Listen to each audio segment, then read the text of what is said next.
देखिए देखिए कुछ चीजें ऐसी होती हैं जिनमें हमें अपने आप के अंदर, हमें अपने में सुधार करना होता है, पर हम अपने अंदर सुधार करने की बजाय बाहरी सुधार करते रहते हैं और उसका कुछ रिजल्ट ही नहीं निकल पाता।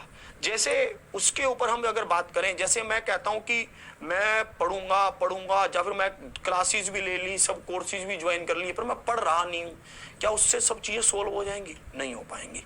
इसी के ऊपर आज बात करते हैं। एक बार एक गांव में एक कुआं था और उस कुएं से ही सब पानी भरते थे। वो कुआं मतलब बहुत टेस्टी पानी देता था, बहुत मीठा पानी, बहुत ही गजब का पानी। सब उसके पानी की प्रशंसा करते ना थकते, भाई साहब गजब का पानी देता। एक बार क्या हुआ, दो कुत्ते लड़ते झगड़ते उस पानी के अंदर गिर गए और वो ऐसे कुत्ते गिरे कि भाई साहब रात के समय में गिरे, किसी को पता नहीं चला। सुबह तक वो कुत्ते मर गए उसके अंदर। जब वो कुत्ते मर गए उसके अंदर तो भाई साहब पानी में से पानी का टेस्ट चेंज हो गया, पानी में उसकी स्मेल आने लग गई। गांव वालों की मीटिंग हुई, गांव वालों ने सोचा कि अब क्या किया जाए, इतना कीमती पानी, इतना, अब गांव में कुआं ही एक था जब सब उससे पानी भरते थे, बहुत समस्या हुई। उन्होंने पता किया कि पास वाले गांव में एक संत आए हैं। दौड़कर उन संत के पास गए और उन्होंने कहा कि संत जी, हमारे गांव में एक ही कुआं था और उस कुएं में भी दो कुत्ते गिर गए और वो वहीं मर गए, तो हम अब क्या करें? तो संत जी ने कहा आप क्या करो, आप गंगा जल डालो उसमें। गंगा जल डालोगे बदबू आएगी नहीं, भाई साहब पानी पहले के जैसा वैसा ही बन जाएगा। भाई साहब बाल्टियां की बाल्टियां गंगा जल डाला गया। भाई साहब एक दिन दो दिन में देखा गया पानी फिर वैसा का वैसा, भाई साहब कोई इलाज ना मिले उसका। भाई साहब फिर गए कि संत जी अब क्या करें, पानी की स्मेल तो अब भी वैसी की वैसी बनी हुई है।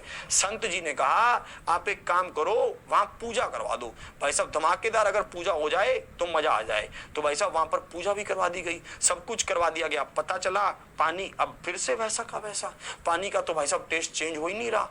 फिर वो संत जी के पास गए तो संत जी कहते उसमें तुम सुगंधित इत्र डलवा दो, हो सकता है कि उससे सही हो जाए। भाई साहब वह सुगंधित इत्र मंगवाए गए, भैया वो भी डलवा दिए गए। तो फिर से वो संत जी के पास आए, बोले संत जी हमारी समस्या का हल आप नहीं कर पा रहे हो, आपके पास वो इलाज नहीं है इसका जो आप कर पाए। संत जी कहते मुझे अपने साथ लेकर चलो, मैं भी तो देखूं ऐसा क्या पानी बन गया जो इतनी मतलब बदबूदार तरीके का पानी आ रहा है। आपने सब कुछ प्रयास कर लिए। जब संत जी वहां पर जाकर देखते हैं तो दोनों कुत्तों की मतलब जो लाशें कह लो एक तरह से वो वहीं पर तैर रही हैं। उन कुत्तों को तो निकाला ही नहीं गया, जो कुत्ते मर गए थे वो उसके अंदर आप सड़ने दे रहे हो। अगर आप उनको निकालेंगे ही नहीं भाई साहब तो पानी साफ होगा कैसे?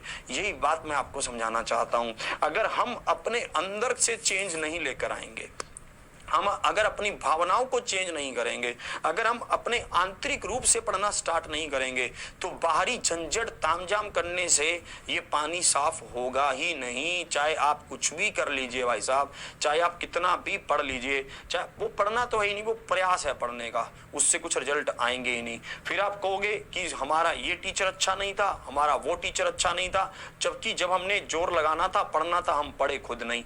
तो यही बात मैं आपको समझाना चाहता हूं, पढ़ने के ऊपर ध्यान दीजिए, लगातार मेहनत करते रहिए, आंतरिक चेंज लेकर आइए। खुद के आपके अंदर जो चेंजेस आएंगे वही आपको रिजल्ट ला कर देंगे। आज के सेशन को यहीं तक रखता हूं।